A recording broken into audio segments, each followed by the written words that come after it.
دروازہ بند کر دینا بیٹا.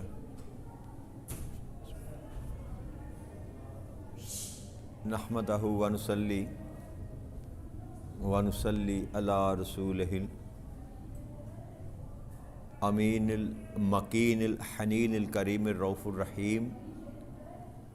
اما بعد فاعوذ باللہ من الشیطان الرجیم. بسم اللہ الرحمن الرحیم. واجب الاحترام ساتھیو، اللہ تعالیٰ کا بے پناہ لطف و کرم اور اس کا احسان عظیم ہے کہ جس کی توفیق سے ہم اس کے ذکر کے لیے اس کے گھر میں جمع ہیں. آج ہم اللہ کی توفیق سے تیسرے پارہ میں تیسری سورہ مبارکہ ہے، سورہ آل عمران، اس کو شروع کریں گے.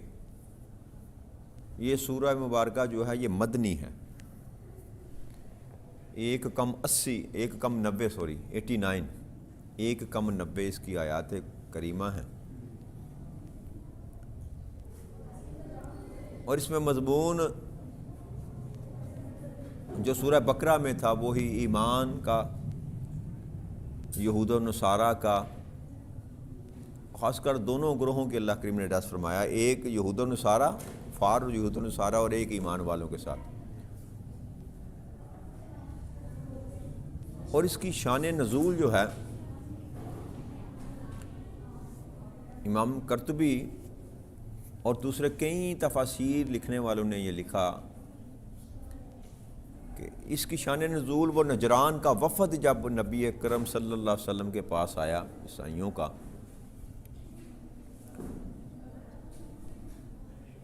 اور روایت میں یہ آتا ہے کہ وہ 60 کے قریب سوار تھے. وہ ایک بہت بڑا وفد تھا جو نجران کے بادشاہ نے بھیجا تھا آقا کریم صلی اللہ علیہ وسلم کے پاس، اور ان میں 14 کے لگ بھگ بہت بڑے بڑے سردار تھے، مالدار بھی تھے اور علم والے بھی تھے. اور ان میں سے ایک کا نام عاقب تھا، ان بڑے سرداروں میں سے.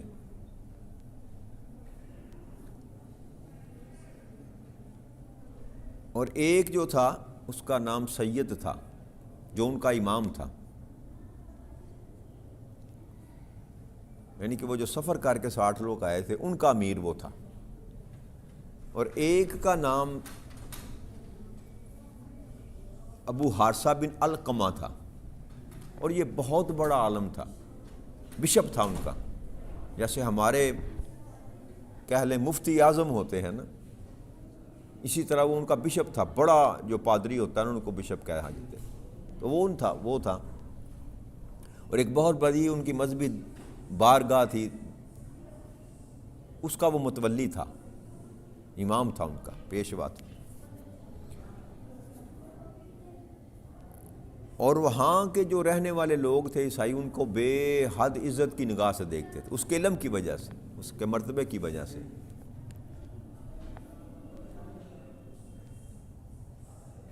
اور روم کے بادشاہ بھی اسے بے حد پسند کرتا تھا اور مال سے نواز رکھا تھا اسے. یوں کہہ سکتے ہیں جیسے وہ بادشاہ کے دربار کا مولوی تھا، بڑا تھا، عالم تھا.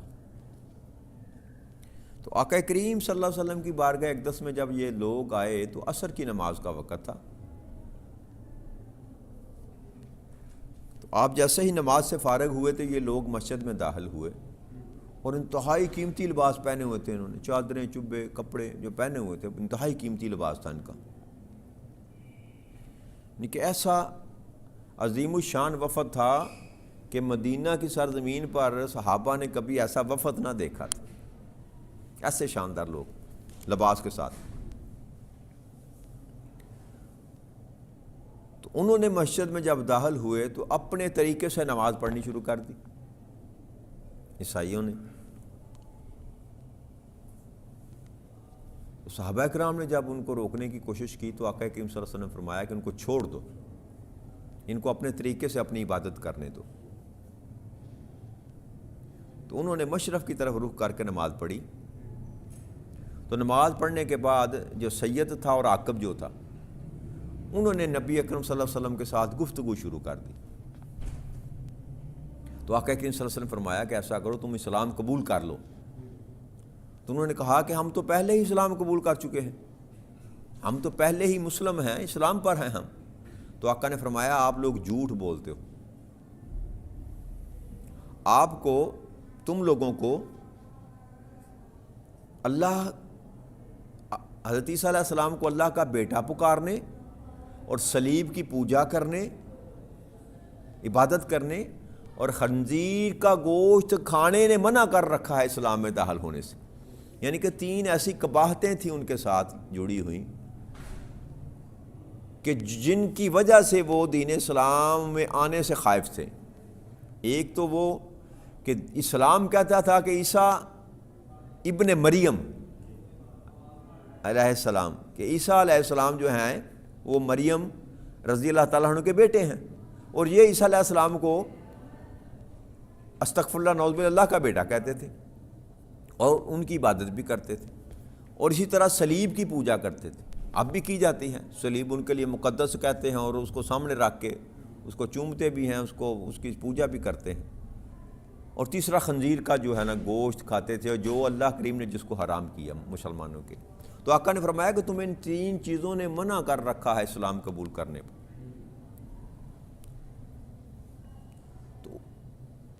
تو کہنے لگے اگر عیسیٰ اللہ کے بیٹے نہیں ہیں تو پھر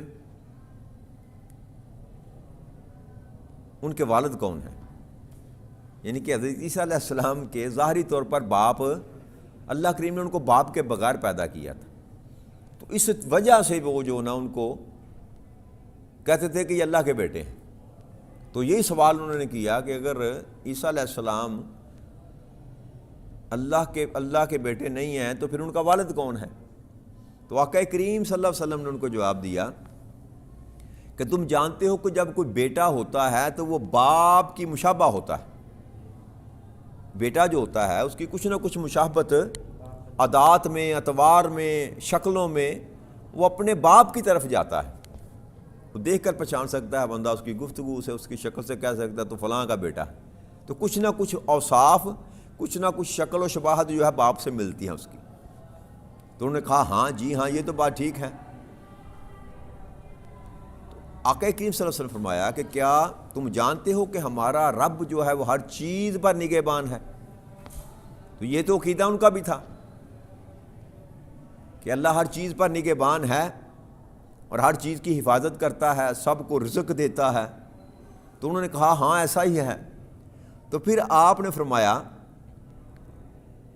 کہ کیا عیسیٰ ان تمام چیزوں پر قادر تھے کہ سب پر نگہبانی بھی ہو، سب ان کی حفاظت میں بھی ہو اور سب کے رزق کا بندوبست بھی وہ کریں؟ کہ عیسیٰ علیہ السلام کیا اس چیز پر قادر تھے؟ تو انہوں نے کہا نہیں، ایسا نہیں تھا۔ پھر آقا کریم صلی اللہ علیہ وسلم نے فرمایا کہ عیسیٰ علیہ السلام کو اللہ کریم نے جیسے چاہا ماں کے رحم میں ان کو شکل عطا فرمائی، جس طرح اللہ کریم نے چاہا۔ اور ہمارا جو رب ہے نہ وہ کھاتا ہے نہ وہ پیتا ہے، نہ اسے حدث لاحق ہوتا ہے، یعنی کہ وہ بھولتا بھی نہیں، ہر چیز اس کو یاد رہتی ہے۔ تو ان سب نے اسبات میں سر ہلا دیا کہ ہاں ایسی ہی بات ہے۔ تو پھر آقا کریم صلی اللہ علیہ وسلم نے فرمایا کہ تم جانتے ہو کہ عیسیٰ علیہ السلام کو ان کی والدہ نے ایسے ہی اٹھایا رکھا جیسے دوسرے بچوں کو مائیں اٹھا کے رکھتی ہیں پیٹ میں، پھر ایسے ہی جنا جیسے ایک عورت اپنے بچے کو جنم دیتی ہے، اور پھر ایسے ہی خوراک ان کو دی جیسے دوسری مائیں اپنے بچوں کو خوراک دیتی ہیں۔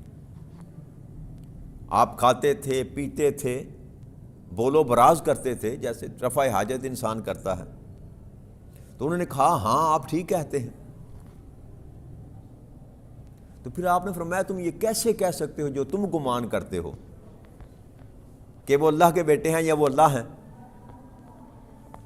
تو اس جو مناظرہ تھا نا، اس مناظرے کے موقع پر اللہ کریم نے یہ سورہ آل عمران جو ہے نا اس کو نازل کیا۔ تو پھر آقا کریم صلی اللہ علیہ وسلم نے یہ اس کی وضاحت کی کہ تم جو کہتے ہو کہ عیسیٰ جو ہیں وہ اللہ کے بیٹے ہیں، نہیں، ہرگز نہیں ہیں۔ عیسیٰ ابن مریم ہے. تو ایک تو اس کی شان نزول یہ تھی، اور دوسرا یہ تھا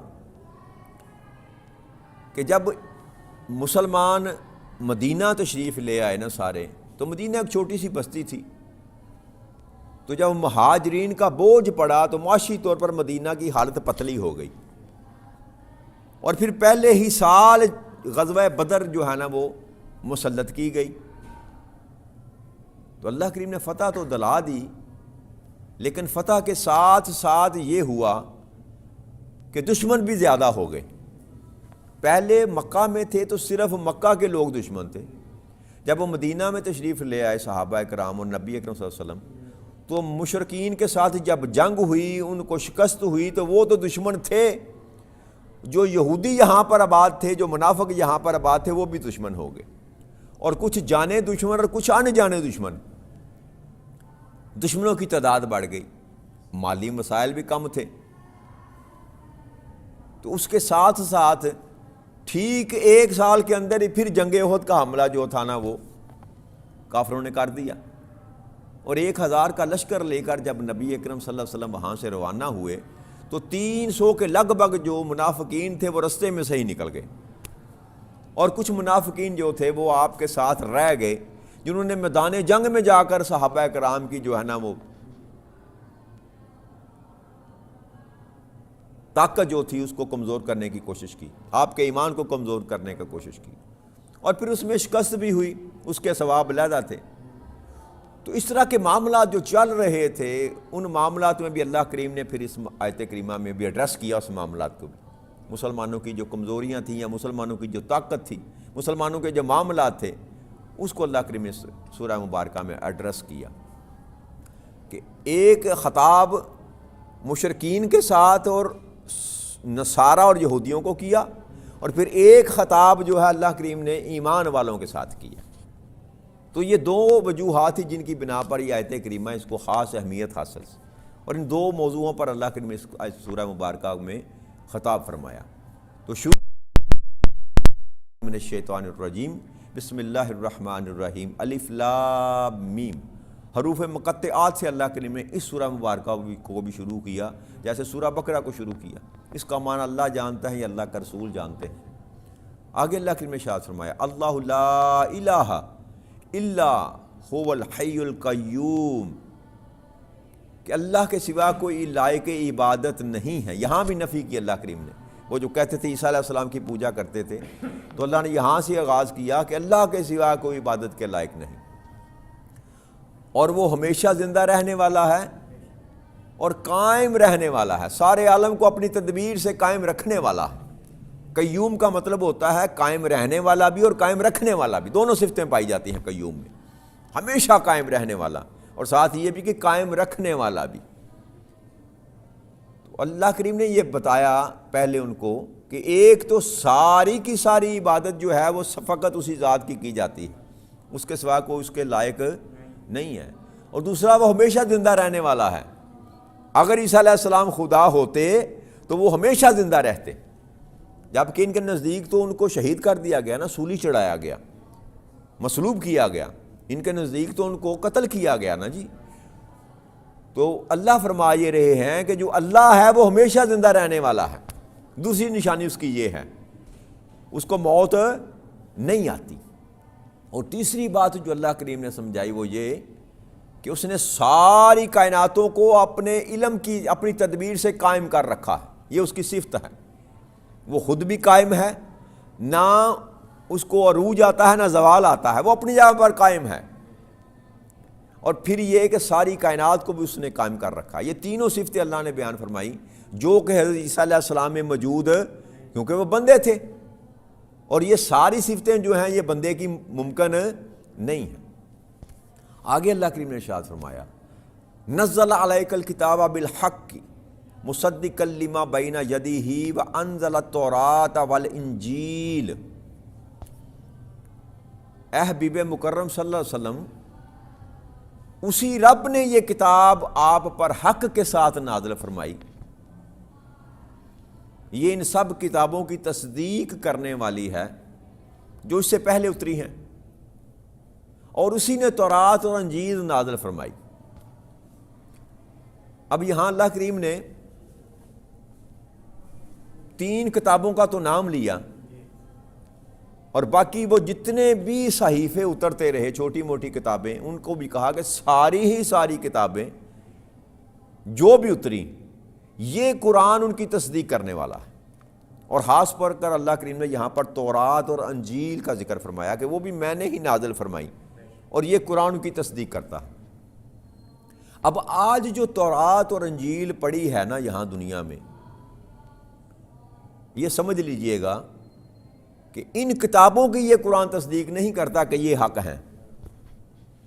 جو تورات حضرت موسیٰ علیہ السلام پر نازل کی گئی نا، جو 10 کمانڈمنٹ اللہ کی طرف سے پتھر پر کندہ آئے وہ، اور اس کے بعد جو اللہ کریم اپنی نبی کے ساتھ بیچتا رہا، حکم بیچتا رہا، وہ بھی سارے معاملات وہ جو محفوظ کیے گئے وہ تورات تھی۔ لیکن وہ تورات جو تھی وہ محفوظ نہ رہ سکی۔ بیت المقدس میں اس کا نسخہ انہوں نے سنبھال کے رکھا ہوا تھا، اور جب بخت نصر نے وہاں پر حملہ کیا تو اس نے ہر چیز تحت و تراج کر دی، تباہ و برباد کر دی۔ بلکہ روایت میں تو یہ بھی آتا ہے کہ اس سے قبل ہی جو تھا نا وہ تورات کا نسخہ وہ گم ہو چکا تھا۔ اصل تورات یہودیوں کے پاس موجود نہ تھی۔ بخت نظر یا بخت نصر کے حملے کے بعد جب دوبارہ وہاں بیت المقدس میں یہ لوگ واپس آئے بنی اسرائیل کے، تو ان میں سے چند جو لوگ تھے پڑھے لکھے یا عالم تھے، انہوں نے اپنے تائیں جو کچھ ان کو یاد آیا وہ انہوں نے لکھنا شروع کر دیا، اور اس لکھ کر اس کتاب کو تورات کا نام دیا گیا۔ اب تورات میں جو احکامات قرآن کے ساتھ ملتے ہیں وہ اصل تورات ہے، وہ اصل تورات کے وہ الفاظ ہیں یا اصل تورات کا وہ مفہوم ہے جو قرآن کے احکامات کے ساتھ ملتا ہے، وہ اصل تورات ہے۔ باقی جتنا مضمون بھی چلایا گیا وہ بعد میں جو رقم کرنے والوں ہیں ان کے اپنی اختراع تھی کہ یہ لکھا تھا تورات میں، یہ لکھا تھا تورات میں، یہ لکھا تھا تورات میں، ٹھیک ہے نا جی۔ تو تورات اپنی اصل حالت میں آج دنیا میں موجود نہیں ہے، اور یہی معاملہ انجیل کے ساتھ ہے کہ انجیل کا تو شروع سے ہی کوئی نسخہ موجود ہی نہ تھا۔ انجیل کی 4 کتابیں اب موجود ہیں، جن کو متی کہتے ہیں، لوقا ہے، بولس ہے، اور ایک چوتھی، اس طرح کی 4 کتابیں ہیں۔ جبکہ اللہ کریم جو ذکر کر رہا ہے وہ ایک ہی کتاب کا کر رہا ہے کہ اللہ نے انجیل کو نازل فرمایا۔ تو جو عیسائیوں کے پاس آج انجیل ہے وہ 4 کتابیں ہیں، تو ان میں سے کوئی ایک کتاب بھی ایسی نہیں ہے جو اللہ نے عیسیٰ علیہ السلام پر نازل کی ہو۔ تو تصدیق اللہ کریم کس کی کر رہا ہے؟ یہ قرآن تصدیق کس کی کر رہا ہے؟ وہ کلام جو انجیل میں موجود ہے اور اللہ کی طرف سے نازل کردہ تھا، اور وہ کبھی اس قرآن کے ساتھ ٹکرائے گا نہیں۔ وہ جتنا بھی حصہ ہے نا انجیل میں جو اس قرآن کے مضمون کے ساتھ ملتا ہے وہ اصل انجیل ہے، باقی اس میں ایڈ کیا گیا۔ تو آج اس وقت اس کرۂ ارضی پر نہ تورات موجود ہے اصل حالت میں، نہ انجیل موجود ہے۔ جس تورات اور انجیل کی اللہ بات کر رہا ہے کہ قرآن اس کی تصدیق کرتا ہے، وہ آج موجود ہی نہیں ہے، وہ آج موجود ہی نہیں ہے۔ لہذا اس وہم میں نہ کوئی رہے کہ یہ تورات اور انجیل ہے مسلمانوں کی کتاب، اس کی تصدیق کر رہی ہے، ایسی بات نہیں ہے۔ جس کتاب کی اللہ کریم بات کر رہا ہے وہ کتاب آج موجود نہیں ہے۔ آج تو اولڈ ٹیسٹمنٹ اور نیو ٹیسٹمنٹ ہے، عہد نامہ قدیم اور عہد نامہ جدید۔ جو عہد نامہ قدیم ہے نا وہ تورات کہتے ہیں، تورات کا حصہ ہے، حضرت موسیٰ علیہ السلام پر جو نازل ہوئی، اس میں تورات کا کچھ حصہ موجود ہے۔ اور جو نیو ٹیسٹمنٹ ہے جس کو عہد نامہ جدید کہتے ہیں، یہ دونوں بائبل کا حصہ ہے۔ آج یہ بائبل کہتے ہیں اس کو، کتاب کو، اس میں تورات بھی جمع ہے، اس میں انجیل بھی جمع ہے۔ تو نیو ٹیسٹمنٹ جس کو جدید عہد نامہ کہتے ہیں وہ ہے جو تورات جس کو کہا جاتا ہے، انجیل کہا جاتا ہے، تو وہ بھی اپنی اصلی حالت میں موجود نہیں ہے۔ تو یہ کہنا کہ قرآن تصدیق کرتا ہے، لیکن قرآن تصدیق کرتا ہے اس کتاب کی جو موسیٰ علیہ السلام پر آئی، اس کتاب کی جو عیسیٰ علیہ السلام پر آئی، ان کتابوں کی نہیں، ان کتابوں کی نہیں، کیونکہ یہ انسان کی لکھی ہوئی ہے، اور یہ بات ثابت ہو چکی ہے۔ اظہر من شمس ہے کہ موجودہ بائبل جو ہے وہ انسانوں کی لکھی ہوئی ہے، کوئی 60 سال بعد لکھی گئی تو انجیل کوئی 40 سال بعد لکھی گئی، تو یہ جو تورات ہے یہ تو پتہ نہیں کئی 100 سال بعد لکھی گئی حضرت موسیٰ علیہ السلام کے جانے کے بعد، تو اس لیے یہ دونوں کتابیں ہی اپنی اصلی حالت میں موجود نہیں ہیں۔ تو یہی بات کو ختم کرتے ہیں، اس سے آگے اللہ کریم نے چاہا تو اسی مضمون کو لے کر کل چلیں گے۔ وما علینا الا البلاغ المبین۔ السلام علیکم ورحمۃ اللہ وبرکاتہ۔